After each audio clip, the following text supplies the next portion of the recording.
at night, yeah. Make all the demons quiet, yeah. We were built to thrive, yeah. I think that we've all had enough. What keeps you up at night, yeah.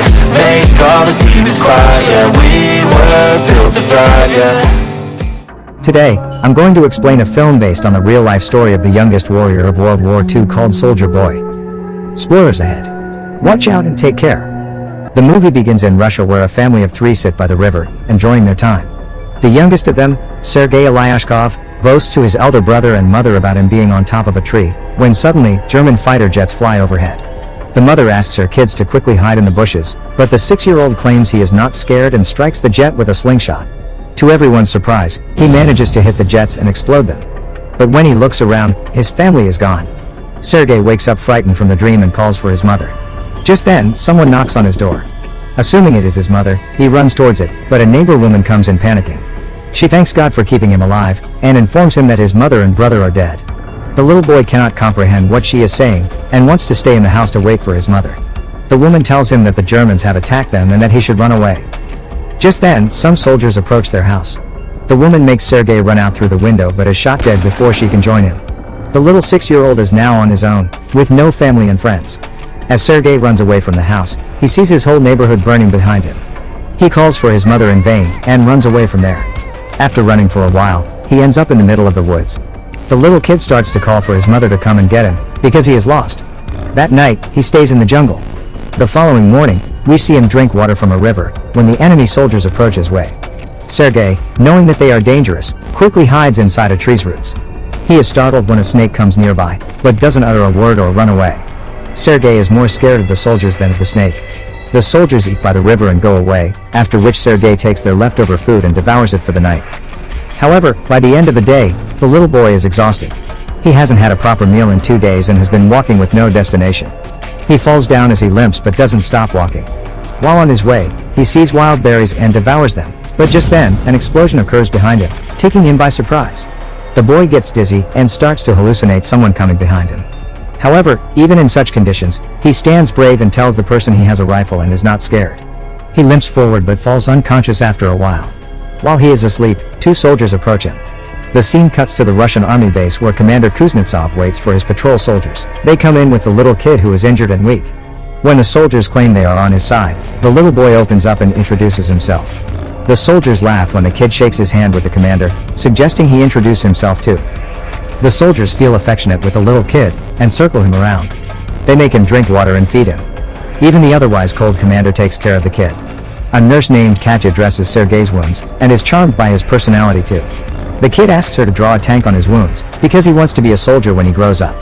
Even the injured soldiers talk to the kid, and feel lighter. Sergei is fascinated with the commander's gun and his badge. The commander too answers all the little boy's questions, and lets him play with his honorary pistol after taking the bullets out. Sergei shows him the tank drawn on his stomach, and boasts about being a soldier himself. The boy is healing very quickly. The nurse Katya asks the commander to let the boy stay with the battalion, but he disagrees, claiming that it won't be safe. He wants to send Sergei to an orphanage. The soldiers spend all their free time with Sergei. He is visited by many throughout the day. They bring him food sent by their families from afar, and even let him play with their binoculars. One day, a soldier goes to the commander to ask him to let the boy stay with the battalion. The soldiers have grown a close connection with the kid, and think of him as their own. His presence takes the weight of war off their chest. However, the commander is adamant about sending the boy to the orphanage, for his own safety. The following day, the enemies attack, and many soldiers are hurt. A vehicle comes to fetch Sergei to take him to the orphanage. The commander breaks the news to the kid, and gives him a wooden honorary pistol as a gift. The boy in turn hugs him, claiming that he is scared for the commander's safety. The commander melts in his embrace, and changes his mind. He asks Sergei to stay with the soldiers as his son. That night, the soldiers look for little soldier clothes for the little boy. They are over the moon to have Sergei stay with them. The commander wakes Sergei up and gives him the clothes. He wears them and runs around, looking like a real soldier. The others start calling him their little soldier boy. As the kid runs around, the Germans launch an air attack on the battalion. The soldiers quickly take Sergei to a safe place and fight the others. The number of injured soldiers grows rapidly. Sergei wants to make himself useful, so he brings water to thirsty soldiers. One of them asks him to read a letter sent by his family because he has a bandage over his eyes. The little boy wants to help, but doesn't know how to read. He takes the letter and starts making up the things written on it, claiming that the soldier's cow is safe back home. When the soldier says he doesn't have a cow, the others tell him to go along with the story and laugh. He reads everyone else's letters in the same fashion and cheers them up. In the following scene, we see Katya and the commander talking. The two seem to be attracted to each other, but do not confess their feelings. Later, Sergei tells the commander that he is of the orderly position in the battalion and starts introducing himself as one. However, the boy then sees one of the soldiers' station destroyed from the attack. The commander teaches him to take his hat off to pay respect to the dead soldier. The next day, he insists the commander give him a mission and is given a task to distribute the letters among the soldiers. He completes his task efficiently and even makes the soldiers dance for him. The following day, Sergei goes a little far from the base with his binoculars. As he is playing with it, he sees someone's leg moving from inside a haystack. He rushes back to the battalion and tells the soldiers about his findings. The soldiers are skeptical, but go with the boy anyway. When they reach near the haystack, they are alerted to see two German spies hiding underneath. The spies are arrested, and the kid is praised for his intelligence. That night, the commander shows Sergei the legal papers for his adoption. He is now officially the kid's father. Sergei knows of the commander's feelings for Katya, so, to repay his kindness, he takes him to confess to her. But the two see her talking to a different man, and wrongfully assume she is interested in someone else. The base is attacked by the Germans again. This time, Sergei helps the soldiers with all his might, by supplying ammunition to the soldiers in the front line, but the soldiers there command him to go back to the shed because it is too dangerous outside.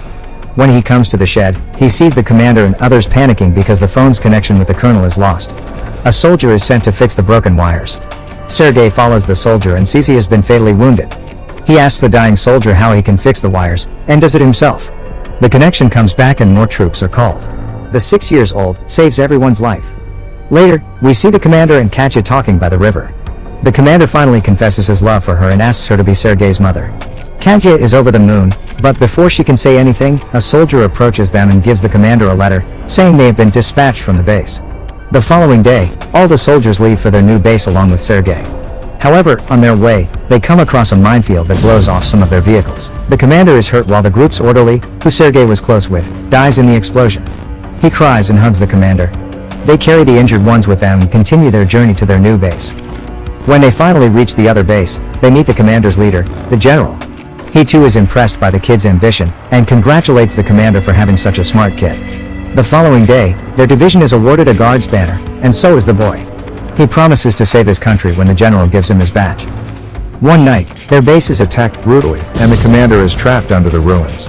Sergei cries for his father and tries to save him. He calls the other soldiers, who finally bring the commander out. The next day, Sergei approaches an injured commander. His hands were hurt while trying to save the commander. The kid is now an inseparable part of the team. He doesn't have a family beside them, and moves wherever they go in the war. The movie ends as the regiment is seen moving to another base. A voice in the background narrates that he even took part in the Stalingrad battle, and reached Poland with the soldiers. He is currently known as the world's youngest soldier ever, and the legendary story of his bravery is now spread for the whole world.